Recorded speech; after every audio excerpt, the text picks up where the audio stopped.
And we're back. Welcome everyone to the Astro Imaging channel. I would say good evening everyone, but we have Mike Cranfield who's staying up all night just so he could help with the presentation tonight. He and Adam Block are going to make what I consider a really interesting presentation about how to map filters onto an RGB image. I think we've all done this with things like Hubble Palette, but this goes one step beyond, and I really can't wait to see how this works. Before we do that, just a quick little introduction on what's coming up next week. Next week is Thanksgiving, at least for us in the US, so we're not going to have a show. And after that, Gary is going to give us a little update on his database. Gary, you're flashing a little bit here. Could you give us like 30 seconds on what you're going to present? We've kind of lost your image, Gary. Are you still there? I think we've lost Gary. Well, he'll be back. We'll give him 30 seconds when he comes back, or maybe towards the end of the show. And after Gary, we have a couple of open dates coming up. So once again, if anyone out there really is interested in making a presentation, there's a little note you can put. You can send us a message on the astroimagingchannel.org, and someone will get back to you, and we'll see what we can set you up. There are plenty of open dates, and we'd love to have new and interesting presentations. Gary, you're back. You want to give us 30 seconds on what you're going to present the week after next, the week from Sunday? Sure. Just very quickly, I put together something called a Deep Sky Compendium. It's been out now over a year, and I just published the 4th edition, which is compatible with Mac and Windows. And the purpose of that is to help astrophotographers find imaging targets. And so I'm going to go over that compendium in 2 weeks' time and show you basically how to use it, walk through it. It's free, and it's probably not the easiest thing to learn how to use, although I know a number of you are using it. I appreciate that. So in a couple of weeks, we'll walk through it together and give you a chance to ask any questions you might have. And I definitely use it because sometimes finding targets can be a little bit difficult. And I'm sure everyone can take a few minutes to learn it and benefit from it. And without any further ado, I think we're going to start off with Adam Block, who's going to give us the introduction to the color mapping script. And Adam, it's all yours. You're muted, Adam. Sorry. I'm going to go ahead and start sharing the screen. Give me a second to do that. All right. Entire screen. Share. And let me just have verification that my screen can be seen. Your screen can be seen. You're all set. It is going to be static for a moment because I'm going to explain with a very small story the genesis for why I wanted to approach Mike and try to get something that, you know, would just make life easier, especially for me. Of course, I'm selfish, but for everyone, ultimately. The thing is that I was making videos about narrowband image processing, and what I ultimately wanted was a way that was easier and fun, because I like to explain things in the easiest possible way, to colorize these images. You know, you have something like the Helix Nebula here, and I just literally wanted to pick a color and colorize each of these particular images and then just blend it together, kind of like what you find in Photoshop, where you have a layer and you just say, I want this color, whatever color of the rainbow you want, colorize the layer and blend them in whatever way you want, and then you can see kind of in real time what various colors look like as they play together. There really isn't a synonymous way of doing that in PixInsight. The way that people traditionally do it is you use pixel math, where you're going to mess around with numbers or the proportions, ratios between images in one channel compared to another channel to generate something that looks like a color. So here's the story. I was thinking about this on the way home once, driving home, and I just wanted a better way. And so I thought of something completely different, but now you'll know the way I think about things. There is a color-corrected version of HDRMT. This is a variation of the process. HDRMT is the process that changes the brightness. If you have a very bright object, it will take off that brightness so you can see what's going on inside. It's one of the processes in PixInsight. You can apply it to a color image, but previously no one ever did, because it would mess up the colors. I mean, it makes all the colors become desaturated and equalized, and it just doesn't work like you might hope. So Russ came up with an easy fix for this. basically what you do is the following thing. You have your color image and you extract, and I'm going to be showing you this in a moment.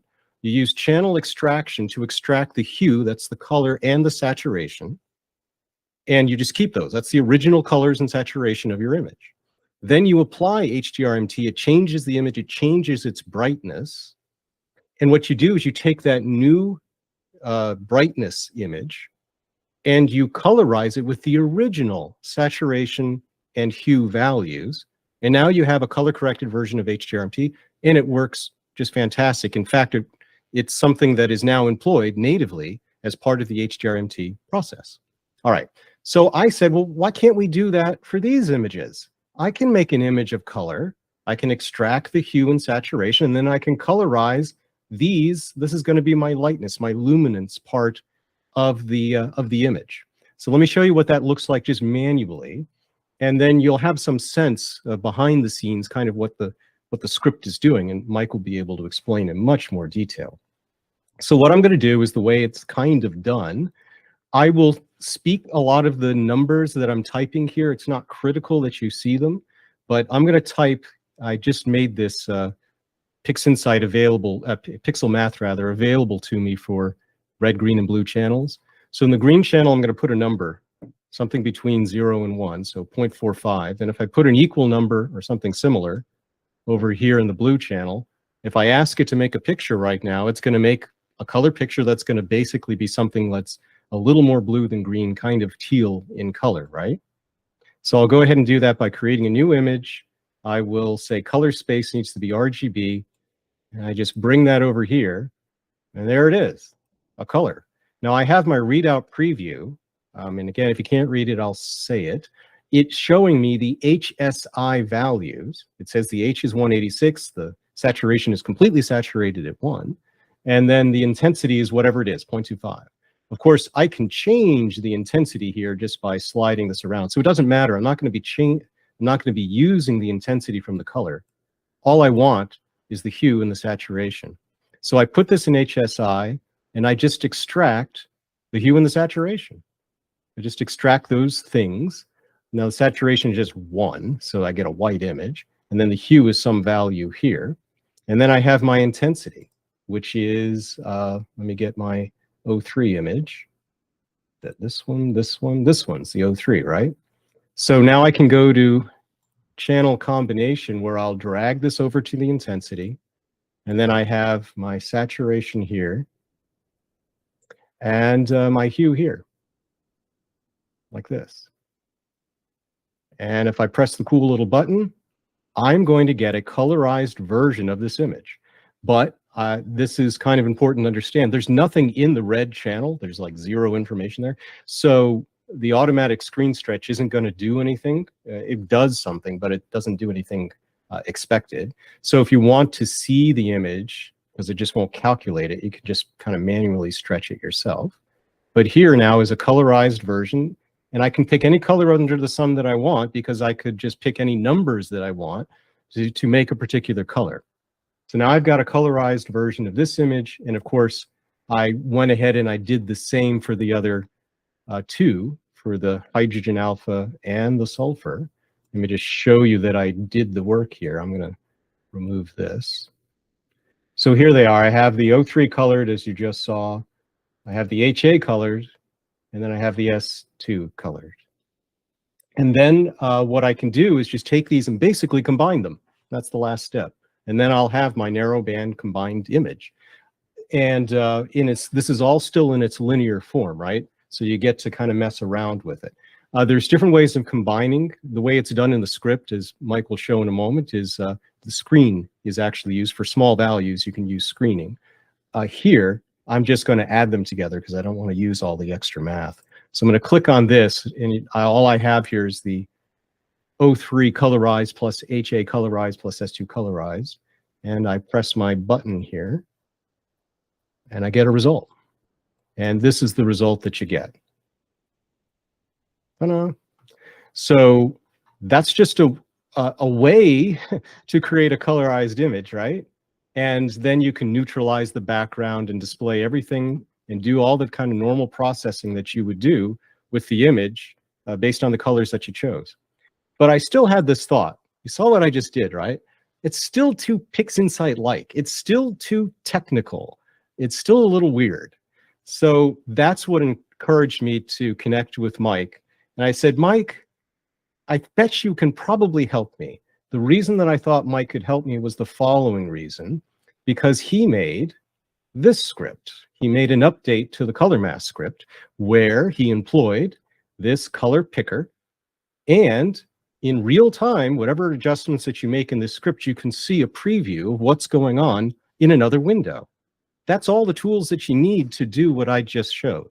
You just need a color picker to pick the hue and the saturation, and then between the three panes, produce a color picture and some other features that he'll show you in a moment that allows you to create a colorized or color mapped narrowband image. And with that, I'm going to stop sharing and I'm going to give Mike an opportunity to share, and he will demonstrate. I'm going to bring up the script just for the heck of it, make sure it comes up on my screen. He's going to show you how the latest version of the color mapper script works. And he'll explain also about how to get it where it is now for our viewers out there and the direction that we're going. So, okay, now let me stop sharing. And Mike, if you are still out there, it is all yours. Thanks, Adam. So let me just see if I can share my screen.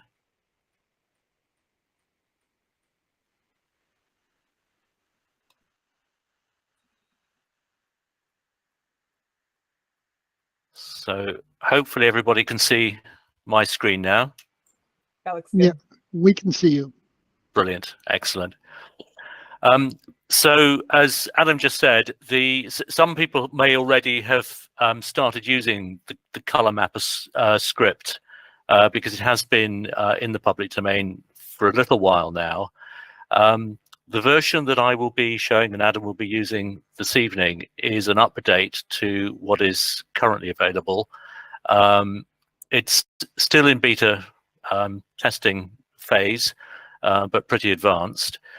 What we will do is just put a reference to the repository. There's a separate repository that you can use to download the version that we're actually going to be showing this evening. So for those of you who can't wait for it to be released in full in the final version, the beta version will be available for you. Just have a look in the description on YouTube below this this session. So having fired up PixInsight, you'll install the script in the normal way, putting the address into your repository list, checking for updates, running that through, and then having done that, the script will appear under Utilities as the narrowband color mapper.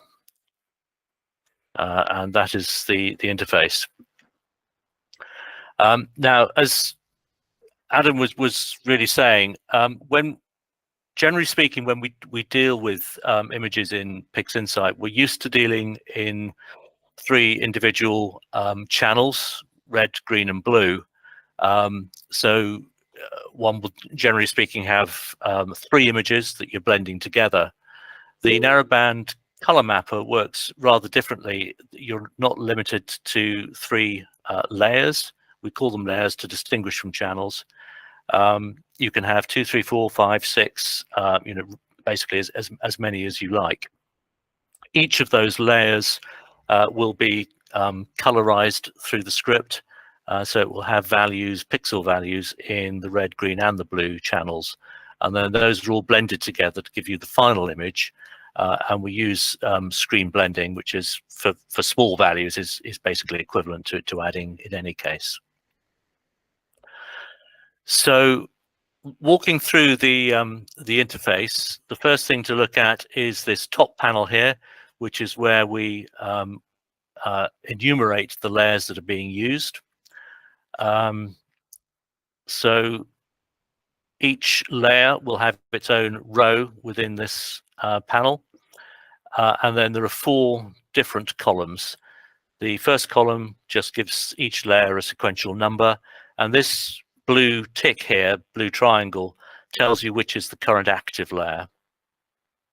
The next column tells you the type of layer. Now, people who've used this script before, this will be new, because in the past you could only ever add a grayscale layer and then have that colorized. You now, in this version, can add an RGB layer if you wish. Obviously, that would not then be colorized, but it would be blended in with the rest of the image. And Adam will later be showing how that can be used to good effect. The next column is an include column. This allows you to determine whether or not this layer is going to be included in the final image. Again, Adam will be showing an example where that can be put to good use. And then the final column here is the actual ID of the image that's providing the pixel data for this layer. Now, when you first fire up, the script knows that it needs some data in order to do anything useful, and therefore it puts you into what we call add mode, creates a new layer for you and puts it into add mode, so that you can add some layer data. And the layer data is down here in the next panel. It echoes that it's in add mode, and there are basically 4 different sections here. There's a section which allows you to select the image that is from which you're going to draw the pixel data. A section which allows you to do a little bit of stretching, a modification section, and I'm not going to talk too much about that because I'm going to let Adam cover that when in his examples. And then finally, a colorizing section down here. So let's go ahead and select. I've got some data sitting on the on my workspace of the Elephant Trunk Nebula. This is H-alpha data, and down here in the color controls, I can colorize it. At the moment, it's a red color. The color controls are in 2 parts. Over here, we've got the layer color picker, and over on the right, we've got global palette data. I'm going to talk about the global palette data later. This layer color picker is the one that actually relates to the layer. The global palette data is actually global. It's not specific to the individual layer, but it's useful to have it here because you can then use it to colorize your data. And you can just click on this color wheel. And wherever you click, that will colorize your image with the appropriate color. So perhaps I want to use a sort of golden color for this. And I can decide how saturated I want that color to be by clicking on this strip here. Up here, it's very unsaturated, so it's almost grayscale image. Up here, almost fully saturated, a lot of color. So that might be fine for that layer. Once I've done and I'm happy with what I've got, I simply click on this update button here, and that will commit those changes. And I've got a preview of how that looks over here on the right-hand side. Now I'm using linear data, so if I don't apply a screen transfer function, then this will just be a black space. You wouldn't be able to see anything. So up here, you have the ability to apply the screen transfer function or take it off if you wish. You can also adjust the screen transfer function a little bit by adjusting the target background. So if I were to make that a smaller number, then that would make the screen transfer function a little bit darker. The other thing that you can do is within this preview is to zoom into a specific area of the image. And I do that simply by clicking on the image and then dragging across to create a rectangle around the area that I want to look at.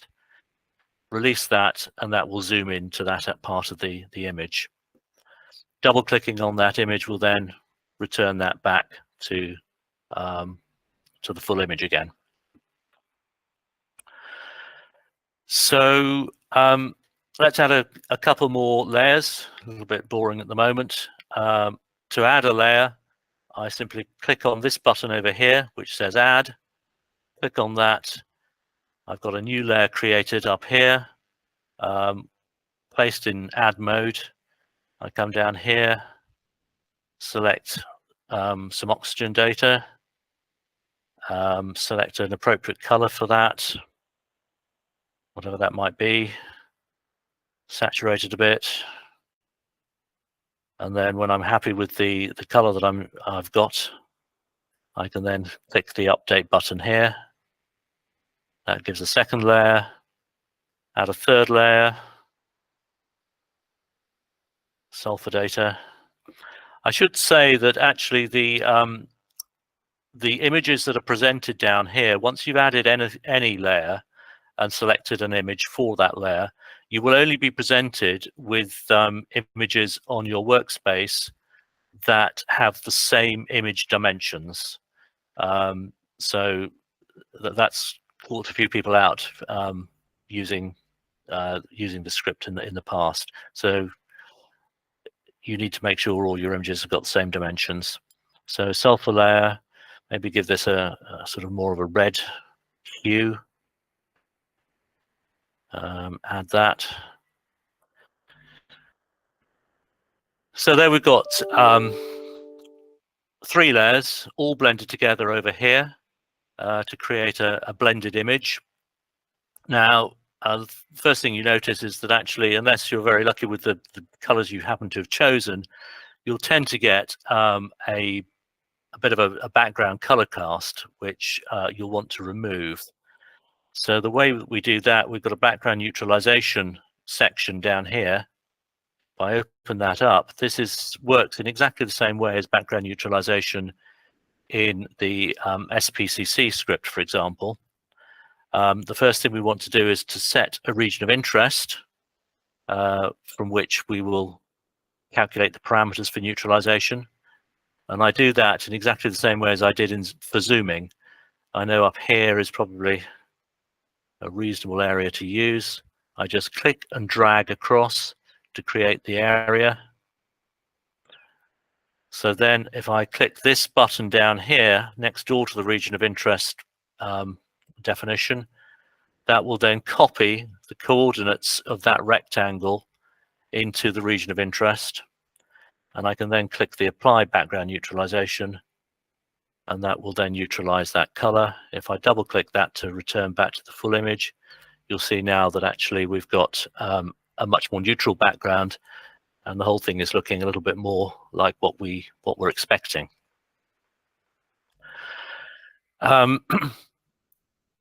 If I just close that background neutralization panel again to make things easier, the first thing I notice is actually the sulfur, although I can see the hydrogen alpha and I can see the oxygen sort of in the center here, I'm not really getting very much through on the sulfur data. So what I can do is edit that layer by selecting the layer with the little red blue triangle showing that. Click on the edit button down here. That then places that layer into edit mode. And now I'm happy with the color. What I want to do is to give it a little bit of a stretch to boost it relative to the other channels, the other layers. So open up the histogram controls. This is the histogram graph, which shows me the histogram of the layer that I'm looking at, except it doesn't really show me at that because it's all squashed over to the left-hand side. This histogram, the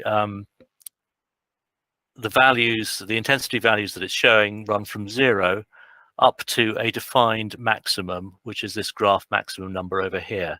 So in order to be able to see these histogram values better, I just need to change that maximum number to a more suitable number. And now I can see that there are actually 2 histograms graphed here, one in dark gray, which is the histogram of the sulfur data, and one in light gray, which is the histogram of a reference layer, which is defined over here on the right-hand side. And I've defined layer 0 as my reference layer, and that's my hydrogen alpha data. So in order to try to equalize the intensities between those two, I can use the midtones and shadows parameters over here. So maybe if I use a midtones of 0.25, say, it needs to be lower than 0.5, obviously, to stretch it. And that should update.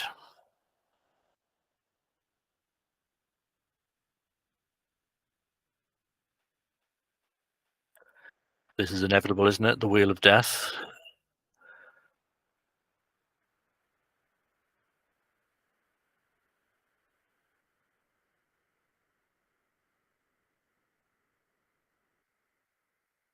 Just waiting for that to update. I found this. Mike, I don't. It's just While going to we're take a waiting- few seconds. Do you want to take a couple of questions which might be online? I can do that. It's finished. Mike? But if you wanted to fire in a few questions at this stage, I'm more than happy to take those. Okay, well, why don't you do the next thing, and when it starts to the circle of death, we'll get into the questions, okay? I hope we won't get it again, but let's see how we go. So now we can see that the sulfur data is actually looking much better, and I can also just change the shadows parameter just to sort of get things looking sort of more appropriate over here, equalizing the intensities. I won't go any further than that, but a nice little trick where you've got a layer in edit mode. What I can do is I can move my cursor over onto the preview. If I hold down the Shift key and then click the cursor, that will show me before the edit was made. So in that way, by holding the Shift key down and clicking, I can just literally toggle between the before and after for the edit, which is quite a helpful reference. Once you're happy with the edit, click on the update, and that will then get you back to the image. So we're almost done, really, in terms of getting ready to commit these changes. A couple of things will just show. Firstly, preview dimensions is worth pointing out. If you're working on an older, slower machine, sometimes the preview can take a little bit longer to update. If you want to speed it up, you can change the preview dimensions to smaller dimensions. So that's just worth knowing about. And the other thing which I promised to talk about was this global palette data. If you have some colors that you particularly like using within your images, then you can store those into a palette, and that will be loaded every single time you load the script for you to use. So just to give you an example of how that might work, I just click on this plus button and call it whatever you like. And then you can add color swatches to that palette simply by defining them over here and then clicking on this plus button below the swatch control, and that will then add those colors across into your palette. By default, they're called swatch 0 down here, and then swatch 1. But you can, if you wish, give them a more user-friendly name by clicking on this edit pencil, which allows you then to call it something that is more appropriate to what you're seeing. The other one that's just worth knowing about is if you wanted to add a palette, for example, that is just the colors that you're currently using in this image, then you can define a palette and then click on this picture icon, and that will automatically just pull all of the colors that are currently being used within the current image and create a palette out of those for you. So that's how you set up your palette data. As I say, the palettes would then just be loaded every time you load the script, and you can use those to colorize whatever layers you want. So ready to run. There are some output options on this panel here. We always output the image itself, the blended image itself, but you can also choose to output each individual colorized layer as well, if you wish to, just by ticking here. And you can also output either without an STF applied or with a screen transfer function applied. So click on the tick here. You've got a just below the image, it tells you how it's doing. Almost done. There we go. All completed. If I close that, here are the final, and I chose to output all the color layers. The layer names will actually tell you this was layer 2.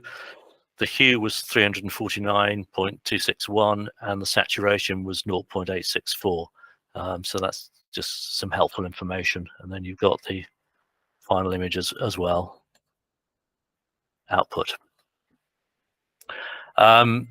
If any of the layers has a valid astrometric solution, then that will also be copied to the final image as well, just as a handy feature. And I think that's probably about it. Happy to take any questions, and Mike, then I can hand back to Adam. There have been a few. You've mentioned that they were linear images, but there were some other questions. We noticed they're starless. John at Astra noticed that they were starless images. Must it be starless images, or can it be anything? No, it can be anything you like. Okay. I use starless images for this example, but you can use stars as well. That's not a problem. What else have you done to the images? Jeff Horn asks, has anything been done to the HS and O masters prior to the combination? Did you use BlurX, Noise X, linear fit? So yeah, so Blur Exterminator, Star Exterminator, changed the identifier. I did a bit of Noise Exterminator, but took that off actually. So the versions that are using here don't have any noise. That's all. So otherwise, it's straight out of WBPP. Okay, and I had a question. The preview that you're seeing there adds one image, and then you have the first layer, and then your second layer is a combination of the first two, and then your third one is a combination again of all three of the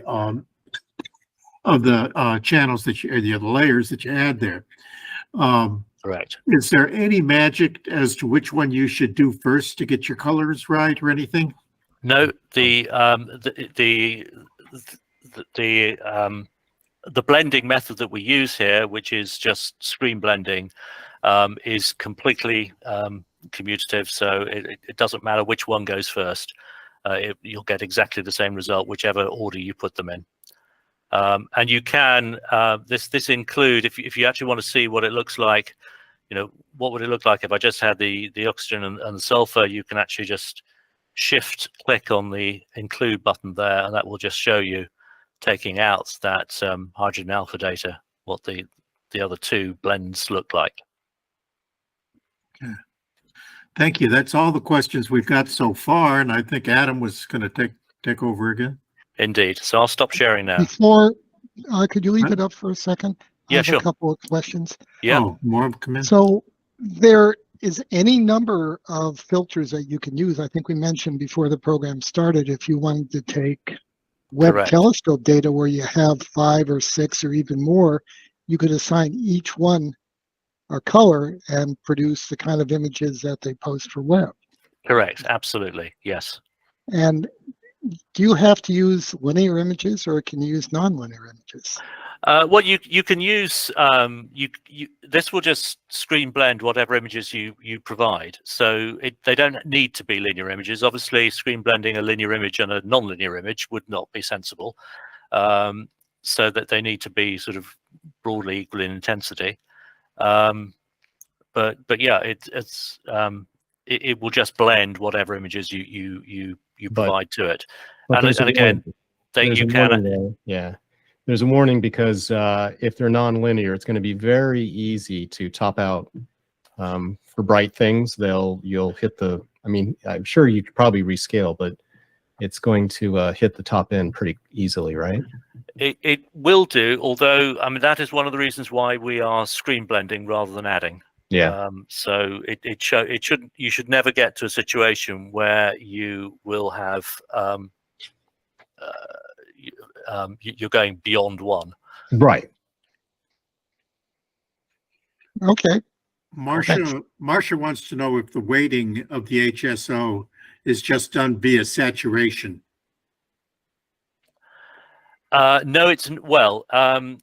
Saturation obviously is part of it, but you've also got these histogram controls. So a little bit of pre-stretching can be quite helpful if you've got one layer which is, as you know, very often you do have layers which are slightly different in terms of their average intensity.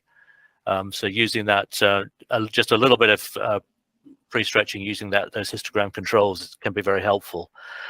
The order in which things are done is actually the order that they appear in this in the panel. So histogram control, the stretching is done first, then any modifications which we haven't covered but Adam will cover later, and then the layer is colorized. Thank you. That's again all the questions I think that were out there on the in the public. Okay, if you want to stop sharing, Mike, I'll do turn that. it over to Adam. All right, let's see if I can do that. Do I appear to be sharing at the moment? Mm-hmm. You do. Okay. So I'm going to do a similar thing to what Mike just did, but we'll do it a little bit faster. I hope I'll do it faster. I'm going to put together another 3 narrowband images, colorize them, and output the colored example. And just touch on a few things that, he did. We'll just do it again, really, and you'll see another example. And then we'll do a completely different thing, entirely different thing. So let me get out the process here, which is under script, go to narrowband color mapper. And I will begin, of course, by adding these things in. So this is these are the dragons of Aura, I guess, if you want to call them that. And so we have the HA here. And what I can do is, as I bring them in, I'm going to go ahead and just pick some colors for them. One of the suggestions that I do have is if you have like basically 3 like this, it's very likely that you're going to want to start with probably a high saturation. I haven't found it terribly necessary unless you have, well, I don't know. I would probably start with a high saturation when you initially try to combine these images. Otherwise, you'll just be raising them. You'll just raise it up later. And I'm going to make this something like I guess an SHO type of image. So this one is the one where I might want to make it more of like an orangey kind of color, because I want this to be maybe like that orange blue color that you often see for a lot of SHO type of images. So for this one, why don't I go, let's see, what have I got here? There, we'll pick this as our color, and then I'll say update. And then we'll want to add a new layer. So I perhaps do the 03 here. And then I'm just going to change the saturation to 1. And then the blue-green color, probably want it somewhere down here, right? Let's do a little more than that. I'm just going to type in some number. There we go. I happen to know that number. So this is going to give me, you can see the blended result here. If you don't want to see what it looks like blended, so you can see the actual color that I did, let me update and not include this. So now you can see there's that color. It's more of a blue than a teal, right? And then finally, let's add one more where we are going to, what do I need? The S? Yeah. Let's do 1. And this is going to end up being something like a red color, a little bit less than 0. And there we are. You can begin to see kind of what it looks like, but there is this overall kind of color bias to the image. So it would make sense to look at the background neutralization, which means that I'm going to go ahead and apply. Let's just do this first. I'm going to make a little region of interest here like this, and we'll specify that that's our region. We'll apply the neutralization, and then we can, see, I didn't update here, did I? There we go. Let's make sure and double click. Ta-da. All right. So let me check out what I've done. So I've got H here.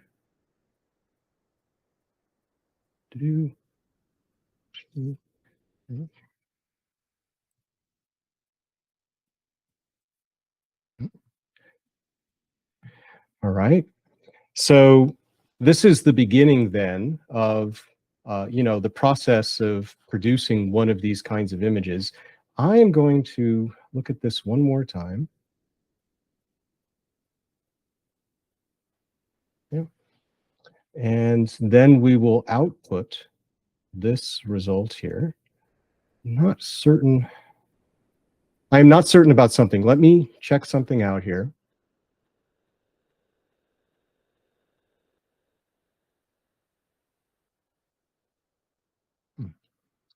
All right. I have written down the exact numbers. I'm just not happy with what I'm seeing. So I'm going to put in my exact numbers. Apparently, I just can't do it off the cuff. So what did I have here? I had 32, which I don't think is going to make a big difference here. Oh, I need to edit that layer, don't I? So I edit it. I do 32, right? Update. What did I have for the O3? Update, please. What did I have for the O3? For the O3, I edit, and I should have had 217. 217, good, okay. And then for the S2, I should have 353, and that's what I've got. Oh, I think I know what I need to do. See, I forgot something.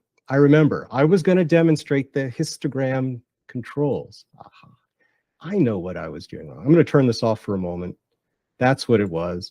I'm looking for the blue-green. I'm thinking, why is there no blue-green in my image? So it's because the O3 needs a little more significance. It needs that boost. And I wasn't boosting it. And that was going to be the whole point I wanted to show, and I didn't show it. So here we go. I wanted to boost the O3, which means I need to make the midtones of the O3. I'm on the O3 layer right now, and I've edited it. So now I need to boost it. Oh, I was wondering, where's my color? Okay, so you press enter.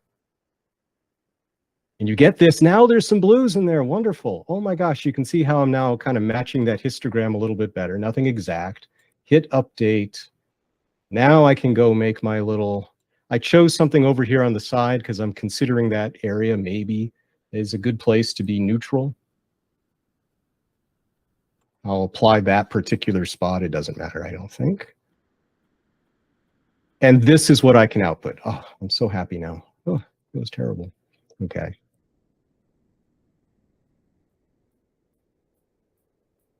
So this would make the beginning of the image. And because it's in its linear form, you can take it and do kind of the normal things that you would do with a linear image. Although, you know, what was mentioned earlier is that someone had asked whether they use Blur Exterminator and all of those things. But you wouldn't need to do that before doing this per se. In fact, you might not want to. Sometimes it's better to have Blur Exterminator look at all the colors together, make that linear color image before you start making some adjustments. Sometimes that can be better than doing it on the individual channels. So because it's in its linear form, there you can do it either before or after without any harm. Let's do a screen stretch here, and we can see the beginnings of what this looks like. What I would do with an image like this is I would just very quickly come to color saturation. And what I've done here is I've made a little notch. So I've raised the saturation everywhere except for anything that's green, because I just don't want any green aspects of this to basically show up. So I increase the saturation. You can see how it makes kind of that lovely orange with a little bit of, again, the blue showing up. Maybe we could also, I'm looking at the image now, go to very quickly curves. Let me reset this, where one of the things that'll, you know, improve the richness of this overall image, I'll show you the real-time view, is messing around with this kind of C channel here. It really boosts that up quite a bit. If you thought there was still too much green, you could raise the red. I'm not going to worry about that at all. So this should come across as very rich on your screen. There we go. And then if we wanted to increase the saturation, not the saturation, the contrast a bit, we could employ, this is just something I always do live as a quick way to increase contrast. So we do a large spatial choice here, and then we won't do too much. Do something like this. There, that increased it a little bit. I'll make sure that you guys can see that. I'll do it again. Again, it's live. Another way to do this is definitely to do this on the color channels. So don't just leave it in the lightness mode, and you'll find you get there we go, a much better result. Okay.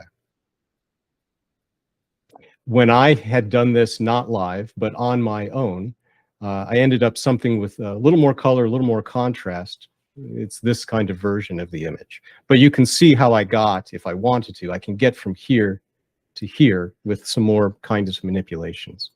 That's what I wanted to show you. I apologize in the middle. I knew that the color was wrong. I should have said it because that would have told me. Where's my blue-green? I needed to increase using the histogram midtones value adjustment and bump up the 03 so that it showed through, and then I get a wonderful picture that looks like this. Another benefit, by the way, of using this method of colorizing narrowband images is that because we're not working in strictly red, green, blue space, the stars are not going to strictly be in any one particular color, because we have these intermediate colors by colorizing the each of the color panes individually.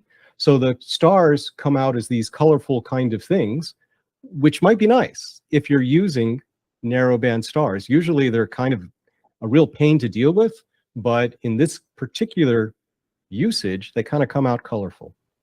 So I'm going to pause for a moment before I continue and then just ask, are there any questions about this?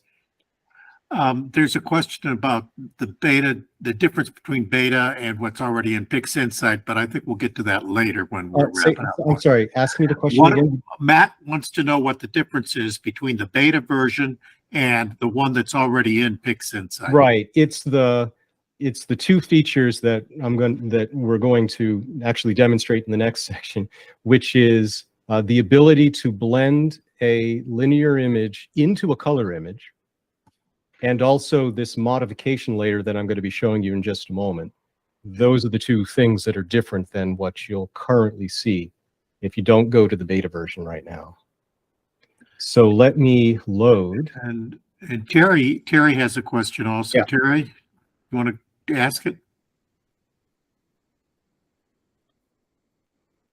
Sorry, my microphone was off. What's the difference in sharpening between the color and the lightness?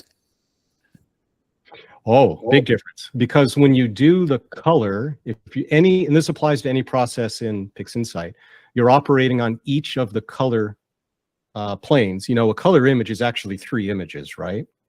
Whereas if you operate only on the luminance, it's making the operation on just the grayscale part, if you will, the lightness part.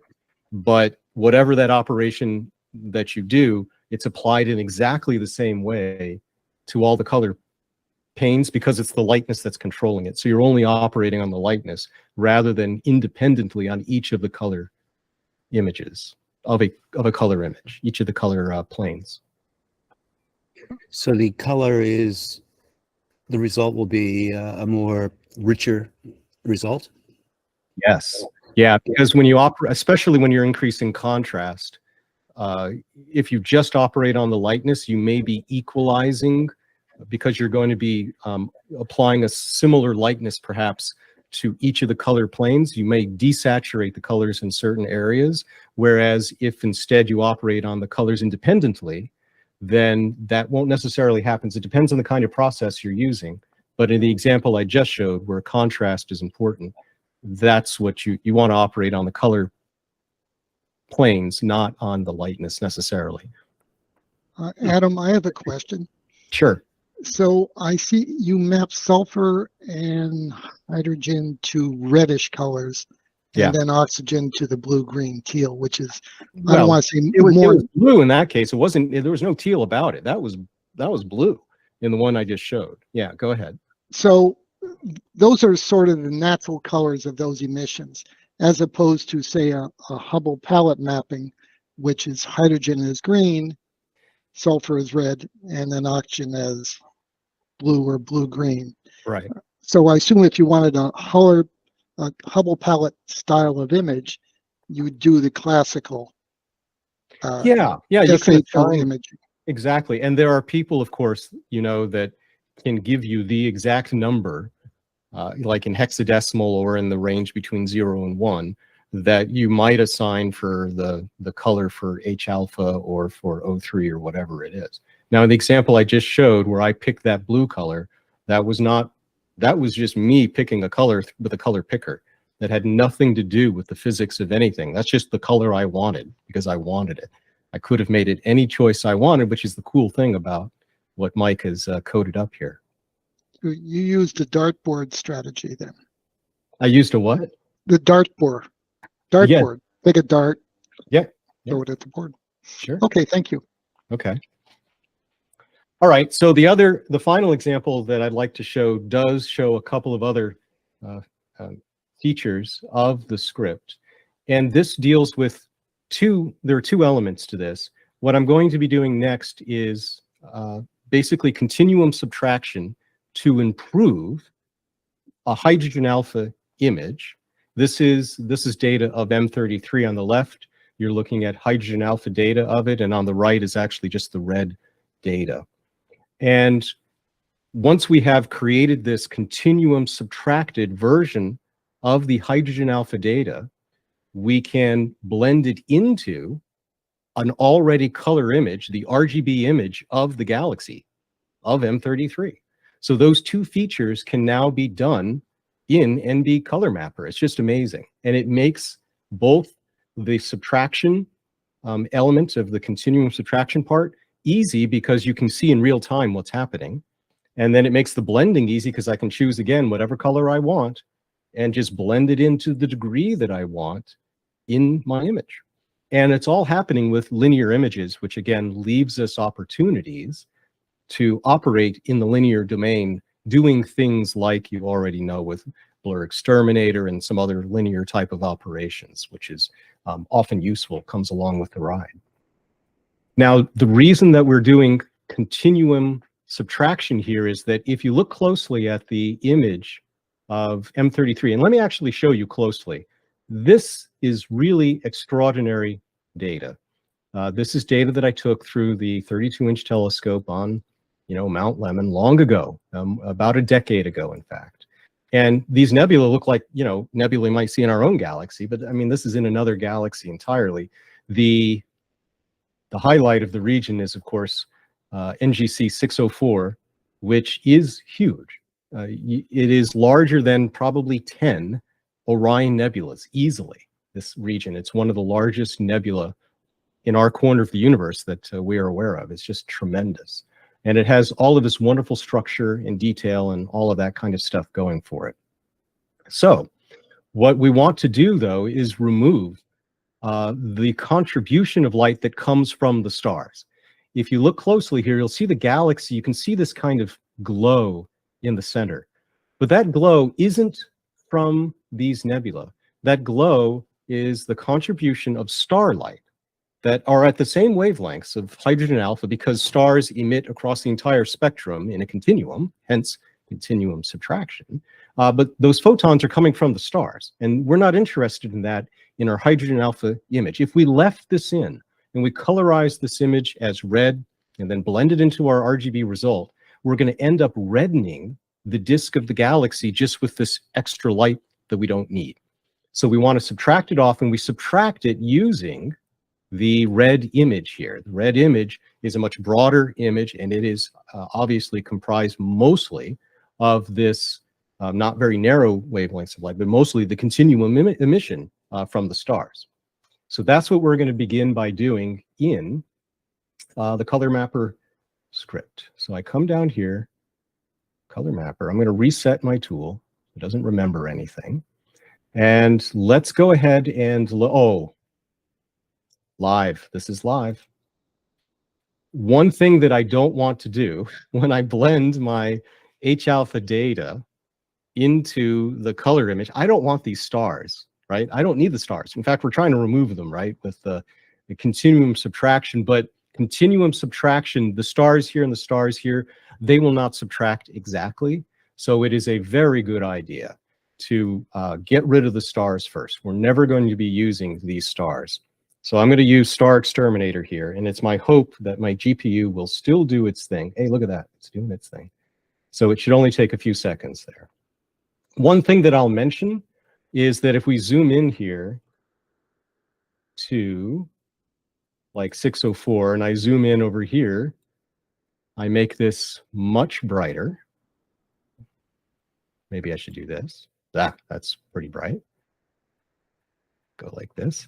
And then we come over here to where 604 is. You can see that there's some nebulosity that ends up in the star layer, right?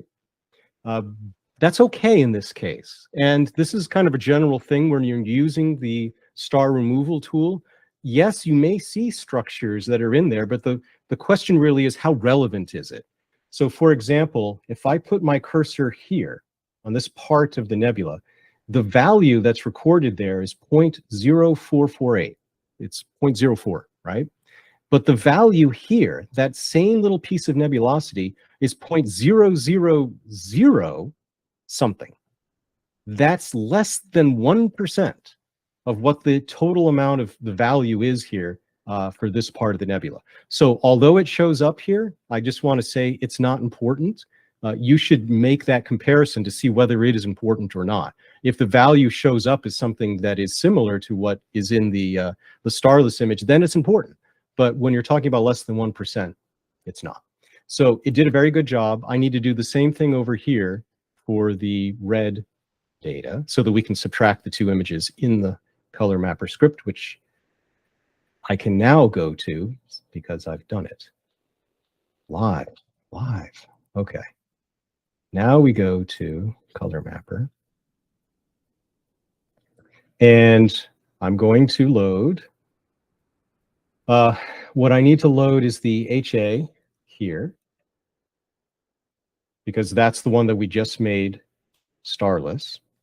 And I'm going to make the saturation 0, because we're not trying to colorize anything here. We're just going to be using the tool to basically do the math for us to subtract one image from another. So I'm going to update this, and then I'm going to add another layer, and this layer is our red, which I, again, just made starless. So it should be a starless red. We take out the color like this. I update it here. And what we're going to do is we're going to now go to the modification controls, completely different area here, where we can use this to operate one image on another. And the image that we're modifying, if you will, it's the modifier image or the operator image, is going to in some way affect another layer. So what I'm going to do is the red image is what you're seeing right now, right?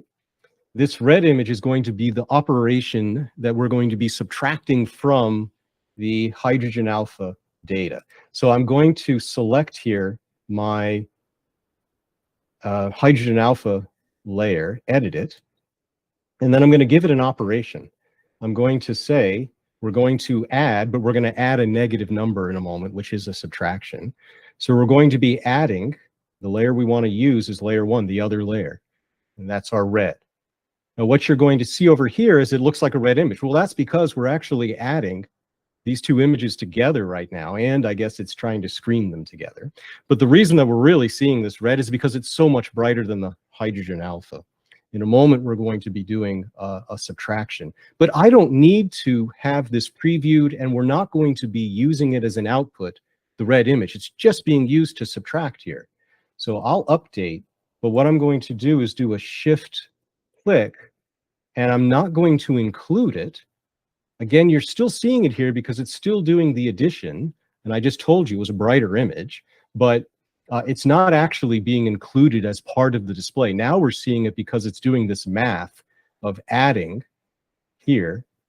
Let's edit. It's adding layer 1 to layer 0 rather to and layer 1 together. So I'm going to prove to you that this is true by making this a negative coefficient here. So I'm going to make this a negative value, and it should be a value between, 0 and 1. So I'm just going to say 0.5. It's going to multiply the image by 0.5, subtract it, and I'm just going to see what happens. And what happens is it completely subtracts almost entirely the hydrogen alpha image. It gets a black thing. You don't see anything here, right? So it's working. The subtraction thing is actually doing its job.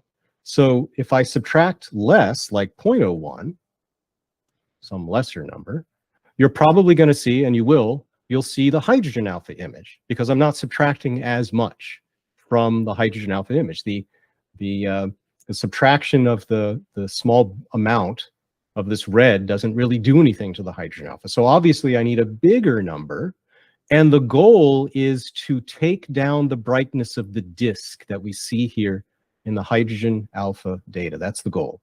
So what happens instead of 0.01 if I do 0.05? This might not be obvious, but can you tell that this got a little bit darker? I bet you'll be able to tell if I do 0.1. Can you see how mostly the disk now, that glow, is gone?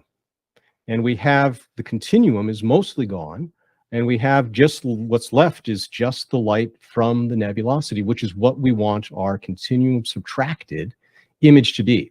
Now, I know Mike is out there probably thinking something that I'm not doing that you would normally do. And if anyone caught this, you're really, really super smart. Normally, when you do this continuum subtraction, you're going to employ this checkbox right here that says apply median offset. Now, I demonstrate this in my videos on my site, how to do this in the normal, regular way. This image is an exception, though. It's an exception because there is no sky value in this image. We are looking, because it's a big telescope, at the entire galaxy. And the math just literally doesn't work. The median of this image is not really sky values, and the subtraction just doesn't work as well. So I am leaving that median offset off in this particular case, but I'm just going to mention normally you would have that on. You can see that I must be right. Look at the result here. The subtraction did its job reasonably well. In fact, if I go just a little more, like minus 0.12, now you can see it actually, and I'll zoom in here so you can see this, it actually got a little bit darker in the center, darker than maybe the rest of it. And that's okay, because when we use this image and we screen it into another image, that'll be the blending that we do in just a moment. Whenever you have dark or black values and you screen one image with another, anything that's black won't contribute.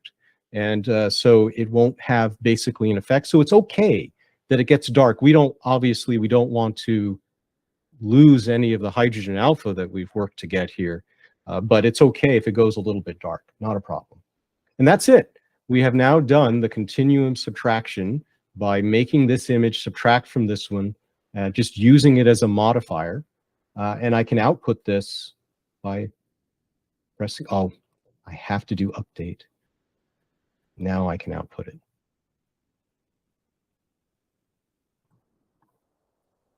So this, I'm going to call something. I'm going to just call this HA subbed, because it's got the stuff subtracted from it. It still does have, however, kind of a gradient because of the subtraction, maybe because of the flat fielding. So one of the things that I would like to do with this image is to apply maybe DBE before I go any further, by having the background of this image as flat as possible. When we do the neutralization or when we do any thresholding to the image, it'll blend in much, much better. So I've already created over here an HADBE session. I've already clicked, and I just went around and I clicked in areas that are not nebulosity, and then we'll apply this. It's not going to do a whole lot, but it just flattens things out like that. So that's a little bit better. And we should do something very similar here to the red, just so we can say that we've done that. So I will do a similar DBE to the red image here, but notice I can't go anywhere in the disk. This is the whole problem, because the disk in the continuum light fills the entire field. So I'm just kind of at the outskirts of the object here.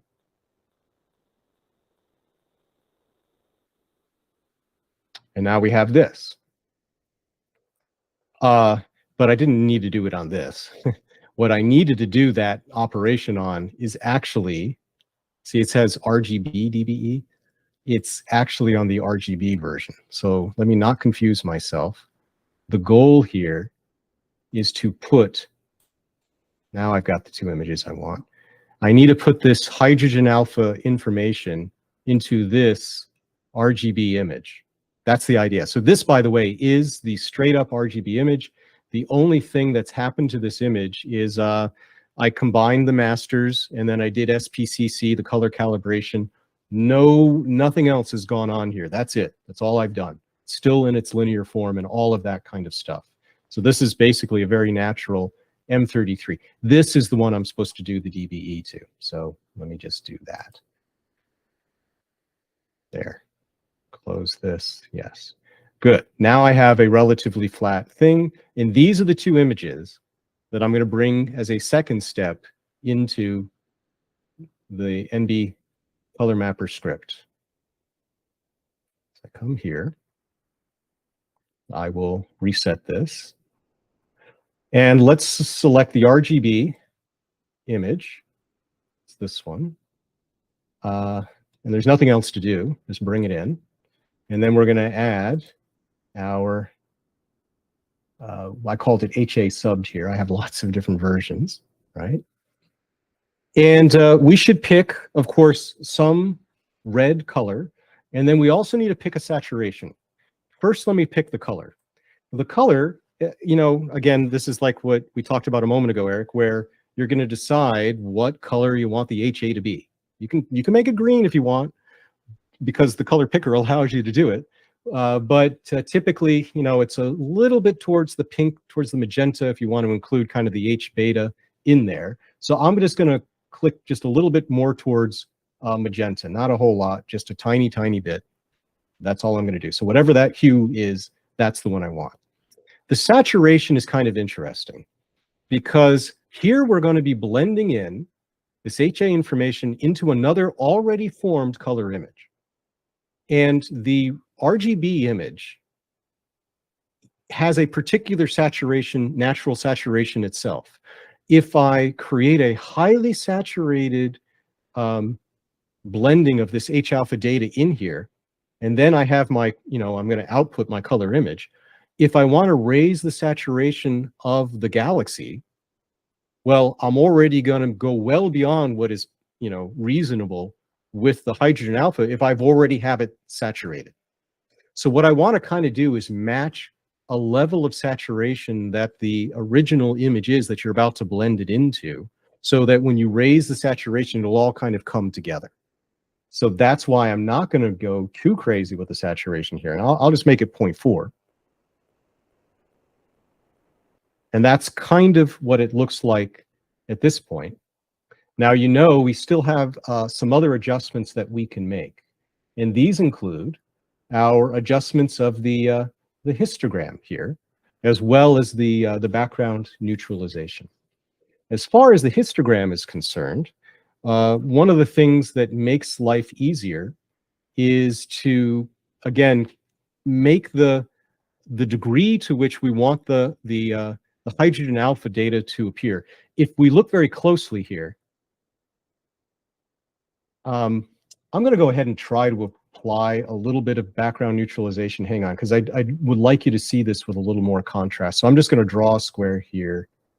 I'm going to set that. I'm going to apply background neutralization. I'm going to double click. And now I'm going to come back over here. And what I'd like to show you is that you can see, you know, hydrogen alpha information here all the way to the very, very dimmest and faintest elements here. But there's two reasons why I won't blend all of that in. Number one is if I blended in the hydrogen alpha, in this particular case, completely, as much as I possibly could, it's going to overwhelm the galaxy. I mean, there's going to be just such a discordant nature between the amount of hydrogen alpha that I'm showing in the galaxy disk, stars and stuff, that it's just, it looks crazy. Number two is that, and this is something that I try to teach in my videos, there's a certain threshold, there's a certain level to which the signal that you've detected just isn't very useful because it's very, very noisy. So for both of those reasons, on the histogram here, I'm actually going to not make it brighter, but make it just a little bit less. It'll make it easier to blend in, to look a little more natural. There's still plenty of H alpha to go around here in this data. So I'm going to go ahead and make it something like, I don't know what I did before, but I'm going to raise this here to 0.65. So these don't have to line up or anything like that. But I do know that if I raise the black level here a little bit, it'll probably help with the contrast, the overall contrast that we're seeing in the final image here. So this is what the image looks like at the moment, which is pretty cool. You can see we're blending in a lot of the HA.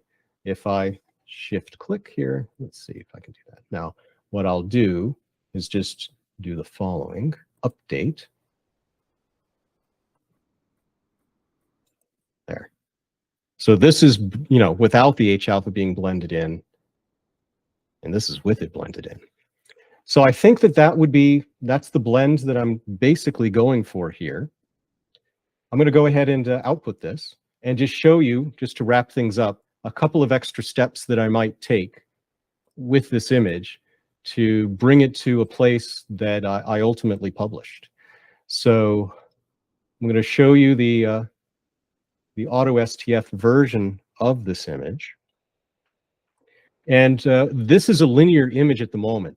And one of the things you'll notice about NGC 604 is that it is so bright, even like when you do just the auto stretch, it's bright. And yet the galaxy itself is not that bright. So there needs to be a very aggressive method of stretching. You could use, and Mike and others will be happy to hear, GHS to do that kind of stretching on an image exactly like this.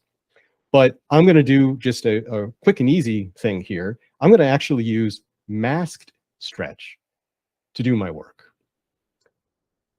because it's a one button press basically. So here we've got masked stretch, and I've got to choose a degree to which I want to do it. One thing I know, because I've looked at this data, is the galaxy stars and everything extend well beyond this kind of disk that we're seeing here. So I know I want a relatively light background to begin with. I'm actually going to make this 0.3. That's going to be the stretch that I'm going to employ here. I like my new fast computer. Look at that go. Okay. So this is the stretch that I currently have for this image. And you can see one of the things that it does is it makes kind of the H2 regions this very kind of glowy thing. It doesn't have much contrast, but we can, again, improve the contrast by continuing to make some other adjustments here. One of the adjustments that I want to do that, and you saw me do this before, is to just go ahead and do that crazy unsharp mask thing. So I'll just do this here, and we'll do some amount here, like this. Yeah, maybe we'll do it again like this, right? You got to be a little careful though. If you go too much, you might blow out the center. And here I am again. I told you to do it on the RGB and I didn't do it. Let's try that again. Ah, that looks much better, right? Let's see, is one more going to blow it out? Yeah, see, one more blows it out.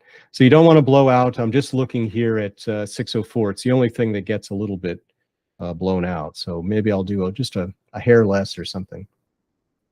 Okay, good. So now we've done that. The next thing we might want to do is, I see in this image that there's still, maybe there's a little bit of greenness in there that's taking away from the blueness of the disc and kind of making the pinkness a little bit muddy, if you will. So I'll just come here to histogram transformation, And I'm just barely going to touch the green. And you can see it goes much more towards the blue there. I did a tiny, tiny adjustment.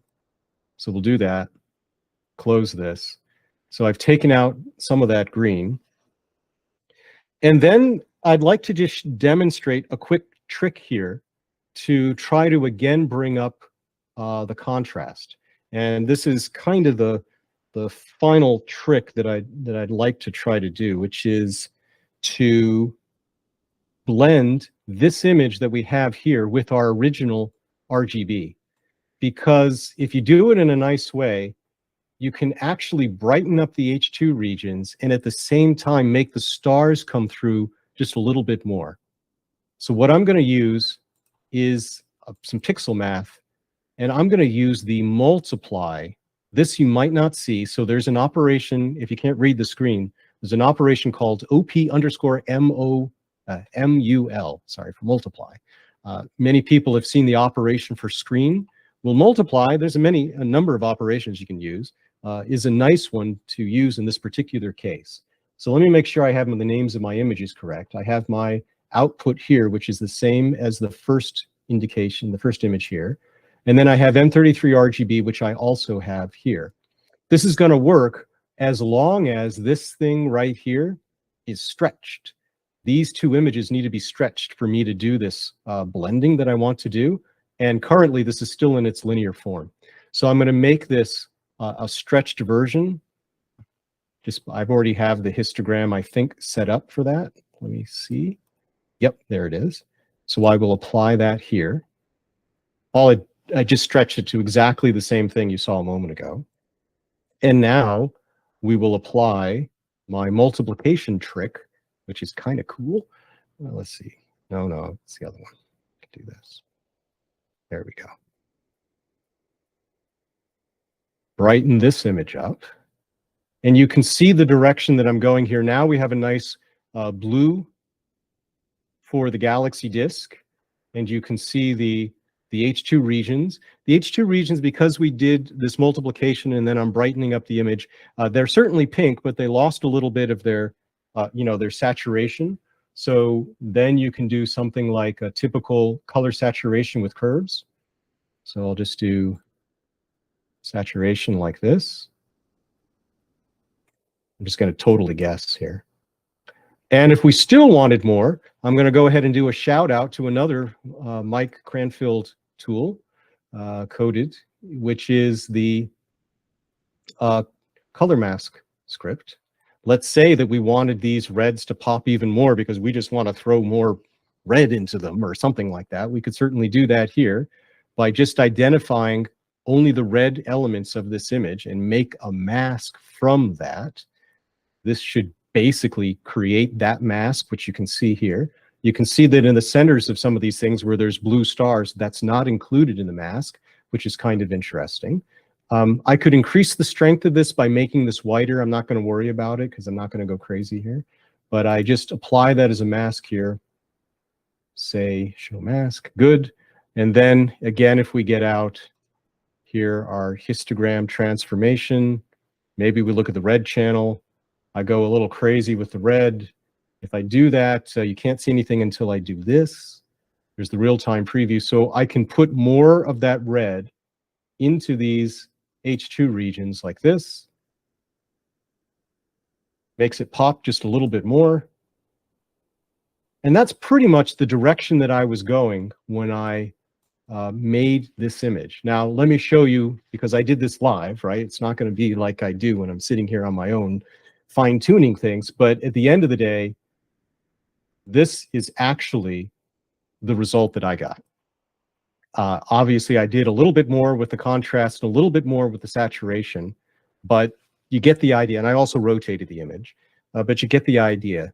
It is possible to retain, the coolness of NGC 604 up here. You can still see some of the stars in the cluster. What I think is actually very cool is that when you look at each of these clumps of stars, these are the OB star associations in the galaxy. Each of those clumps is comprised of where the most star formation is taking place. And these are especially the ones we're seeing here, the very most massive stars that live their very short lives. And so each one of these stellar associations has the result of the violent deaths of these stars because they don't live for very long. So you see basically just the outflows from these supernova explosions. The filamentary structure that you see here is because of these stars that previously were born here, died, blew up, but we see it still in that same region in every one of these clumps. So it's really telling a story of the evolution and life cycle of stars when we map the H-alpha data to an RGB image in the way that we can now do easily using the NB color mapper script. That's what I wanted to show today. So now's a good time for questions if there are any questions. We've had a few comments, but I don't think we have anything as questions over here. Are there any questions from the people that are in the room itself? Adam, I have a question. So if you do the background subtraction, the continuum subtraction, and then you put the two images together, and then any color adjustment has to be on the entire image unless you're masking it. So might it be a little better to work on the color image and then put in the red from the continuum subtract H-alpha so as not to have to operate on both at the same time? I think I got lost. You're going to have to say that again. So when you have the composited image, any adjustment you make on the color is going to be made on the red, the hydrogen alpha, and on the subtle blue. And unless you mask it, you're not going to be able to separate the two. Right. So, I guess the way that I was approaching this is that if I was super good about things, I might have been able to make the two images just blend together instantly in narrowband color mapper, and I wouldn't need to make the adjustment that I think you're talking about. But I can blend them, and then, additional adjustments shouldn't be too far or too difficult to make if I'm close with the output of the script. Does that make sense? Is that? Sure. Okay. Yeah, that was really the approach I get. I mean, you're going to still want to blend them. You can, of course, make more adjustments in the, in the script before you output it, I guess. Can we go back to Matt's question we had before we started that last section? And I know you said you were going to answer it, and you did. But what is the difference between the beta version and the one already in PixInsight? So let me go back and open it up.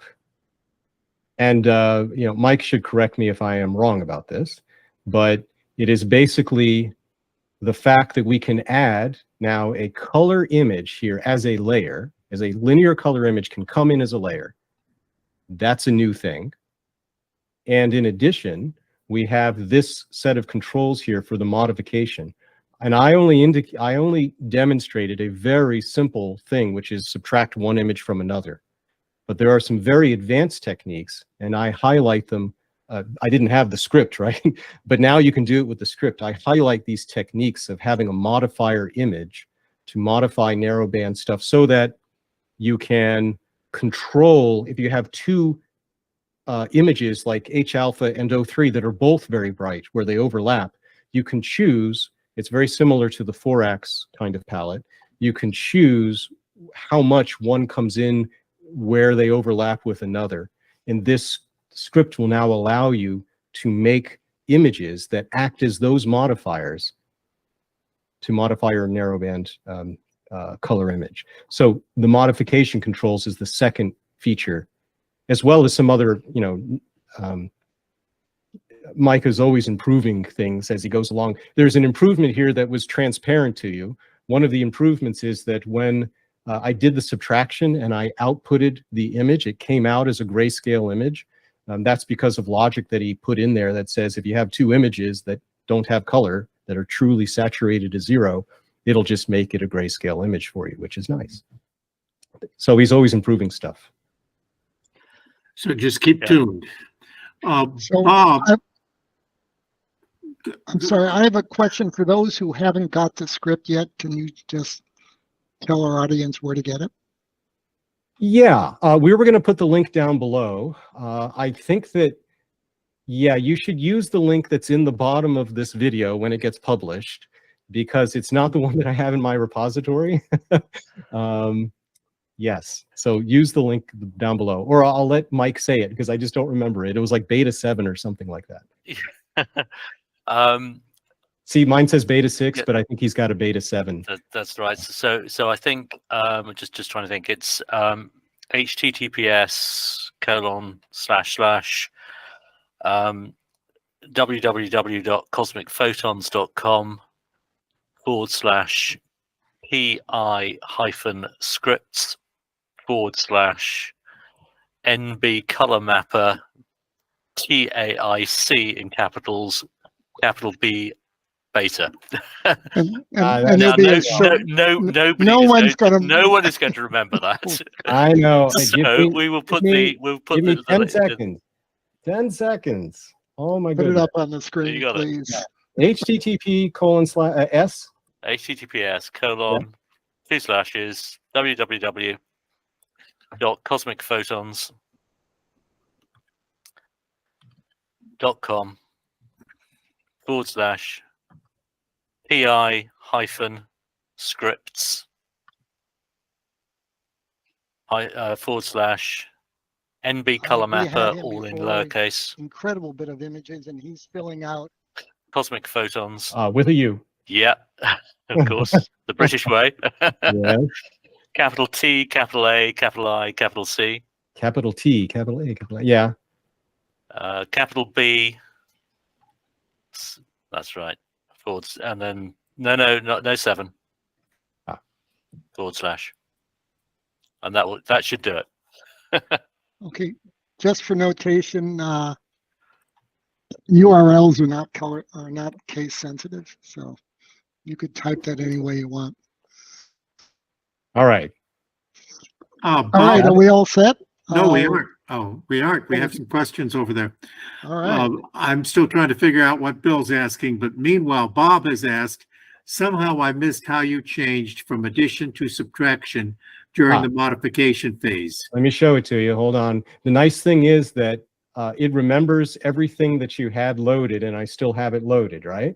So if I go back to script and I go back here to narrowband color mapper, you'll see that the coefficient that I have when I edit, oh, no, I'm sorry, I'll show you. The coefficient that I had when I put it in was negative. That's the key here. I don't have that currently. It was minus 0.12 when I subtracted. If you want me to reload it, I can, but it was minus 0.12. That was the key. And I think Bill has retracted the message that he was asking about, but I really can't tell Bill, so it's a little beyond me. But so I think that's all the questions that we have out in chat, and we do have some people that are thanking you because this is kind of really powerful stuff, and it's going to take us a while to really figure it out. Well, one way, of course, to digest this information is to, for those that don't know, I have a website, and on the website, I give instructions for all of this. Under the narrowband section of my Horizons collection of videos, I have added these videos as well as many, many others on narrowband image processing.